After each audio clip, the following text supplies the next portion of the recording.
और आज press conference की जा रही हैं। मैंने उनको ये भी बताया कि आपके ऊपर जो है वो जो ये ख्वाजा साहब हैं, उन्होंने कहा है कि आपके पास 3310 है। मुस्कुराए। मैंने कहा जी कि वो कहता है कि ये 3310 जो मोबाइल है ये खान साहब के पास है और ये मोबाइल बड़ा बेहतरीन है, बड़ा इसके अंदर जो है प्राइवेसी है, या बड़ी अच्छा वो काम करता है। तो मुस्कुराए उन्होंने कहा कि मेरे पास तो जैम्बर लगे हुए हैं, वहाँ पर तो सिग्नल ही नहीं है। तो मैंने कहा जी मैंने उसका नाम जो है 3310 रख दिया है कि इस ख्वाजा आसिफ को अब जो है वो ये नहीं कहा जाएगा कि ये ख्वाजा आसिफ। तो उन्होंने कोई और नाम रखा हुआ था, तो मैंने उन्हें कहा कि मैंने तो सर रख दिया है कि उसका नाम जो है ना आज से 3310 है। अच्छा, मैं आपको यहाँ पर ये बताना चाहूँ कि मरियम नवाज़ साहबा, अच्छा जब ये जेल के अंदर थी, IB ने रिपोर्ट दी कि इनके पास किसी ने दे दिया होगा पैसे पूसे देकर, नीचे जैसे स्टाफ होता है मोबाइल दे दिया होगा, तो इनके पास मोबाइल था जब ये वहाँ पर हिरासत में जेल में थी। तो जब IB ने रिपोर्ट दी तो डिटेक्ट करने वाली वो टीम होती है ना, आप लगाते हैं किसी कमरे के पास या किसी जगह पर गुजरते हैं तो पता चल जाता है कि इस दीवार के साथ या उसके साथ के यहाँ पर मोबाइल जो है कोई चीज़ है, इलेक्ट्रॉनिक चीज़ है। तो जब उसे पता चला कि ये डिटेक्शन वाली मशीन लेकर आ गए हैं, तो अब जो मेरे पास मोबाइल है वो तो पकड़ा जाएगा। तो उसने क्या किया कि वो मोबाइल जो है गद्दे के नीचे रख लिया। तो जब डिटेक्शन टीम ने डिटेक्ट किया कि वो जो है ज़रा उठें और ये देखने दें नीचे कोई चीज़ पड़ी है, तो जब गद्दा उठाया तो नीचे से मरियम नवाज़ साहबा ने जो रखा हुआ तो चोरी का सेल वो निकल आया।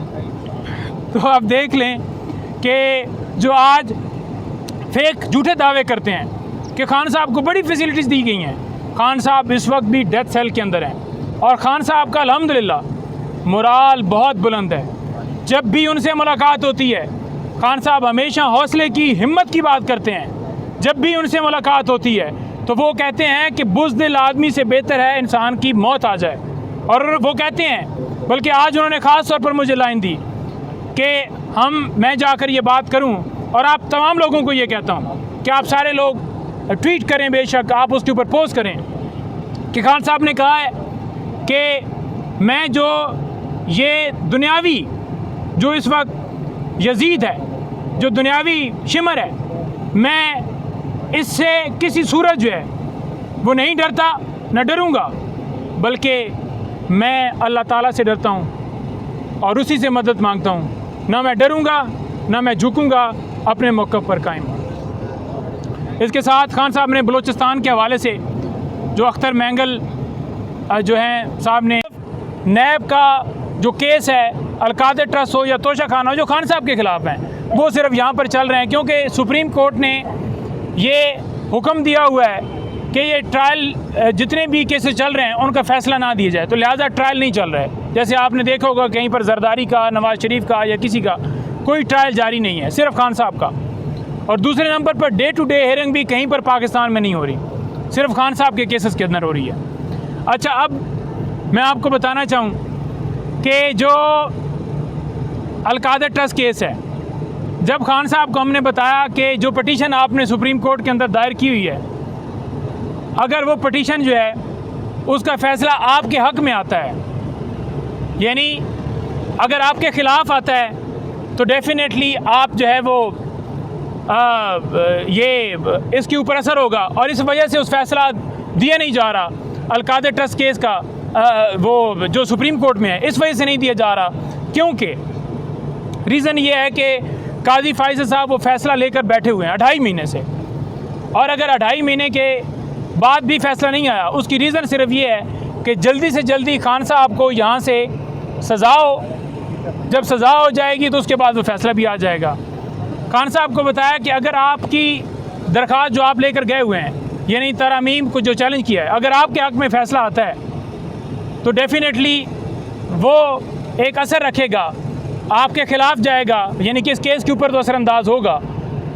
लेकिन उनको ये भी बताया कि अगर वो पटिशन का फ़ैसला आपके हक़ में आता है तो नवाज़ शरीफ, जरदारी, ये आपकी मरियम, ये जितने हैं ये सारे जेल के अंदर होंगे। अच्छा, जब हमने ये बात बताई कि अगर वो पटिशन का फ़ैसला आपके हक़ में आता है तो ये सारे जो हैं अंदर हो गए। हालांकि उस पटिशन का खान साहब के हक़ में फ़ैसले आने का नुकसान है खान साहब को, क्योंकि खान साहब के ऊपर भी वो इम्प्लीकेट करेगा। लेकिन उन्होंने कहा कि नुकसान होता है तो हो, मुझे सज़ा होती है तो हो। ये नवाज़ शरीफ, ये जरदारी, ये जो मरियम है, ये जितने चोर लुटेरे जो इस वक्त NRO 2 लेकर फिर रहे हैं, ये सारे जेल के अंदर जाने चाहिए, क्योंकि इन्होंने लूटा है मुल्क को, इन्होंने डाका डाला है मुल्क को। तो हमें ये चीज़ देखकर बड़ा एक खुशी भी हुई कि देखें खान साहब किस हद तक वो चाहते हैं कि मुल्क के अंदर इंसाफ होना चाहिए। वो फ़ैसला बेशक खान साहब की पटिशन जो है वो कबूल होती है तो वो खान साहब के केस के ऊपर ज़रूर उसका डैमेज होगा, लेकिन उन्होंने कहा कि नहीं, फ़ैसला जो मैं पटिशन हम लेकर गए, हम उस मौक़िफ़ के ऊपर कायम है। तो ये होता है लीडर, और दूसरी तरफ होता है गीदड़। आपने देखा है लंदन एग्रीमेंट की बात की, खान साहब ने कहा कि मैं पहले दिन से कह रहा था कि ये लंदन एग्रीमेंट जो है इसके तहत मुझे अंदर डाला जाएगा, केसेस बनाए जाएंगे, पार्टी के ऊपर क्रैकडाउन किया जाएगा और इनको आके मसनद के ऊपर बैठाया जाएगा। उन्होंने कहा कि अगर काजी फाइज ईसा साहब सच्चे हैं, मैंडेट के ऊपर डाका नहीं डाला गया, अगर फंडामेंटल राइट्स की वोलेशंस नहीं हुई, अगर मुल्क के अंदर लाकानूनियत नहीं है, अगर दरखास्तें हमारी जो सुप्रीम कोर्ट में है वो नहीं उन्होंने अगर वो सच्चे हैं, वो समझते हैं कि वो ठीक कह रहे हैं, या मुल्क के अंदर डाका नहीं डाला गया, तो उन्होंने कहा कि फिर कमिश्नर रावलपिंडी को पेश किया जाए। कमिश्नर रावलपिंडी आए सुप्रीम कोर्ट में, उसकी स्टेटमेंट ली जाए, उसका बयान लिया जाए, साबित हो जाएगा कि कौन सच्चा है कौन झूठा है। कमिश्नर रावलपिंडी ने बता दिया कि किस तरह मुल्क के अंदर डाका डाला गया है। ओन चौधरी का भी उन्होंने जिक्र किया कि ओन चौधरी को ये इसकी शक्ल थी जीतने वाली। ये सारे फार्म 47 वाले हैं, इन तमाम लोगों को जितवाया गया है और हमारे जीते हुए लोगों को हराया गया है। उन्होंने कहा कि 8 तारीख को अवाम ने निकल कर फैसला करके बता दिया कि वो किस तरफ खड़े हैं। अवाम ने बता दिया कि वो मुल्क में कानून की बालादस्ती चाहते हैं। अवाम ने जो 9 मई का बयानिया था वो मुस्तरद कर दिया।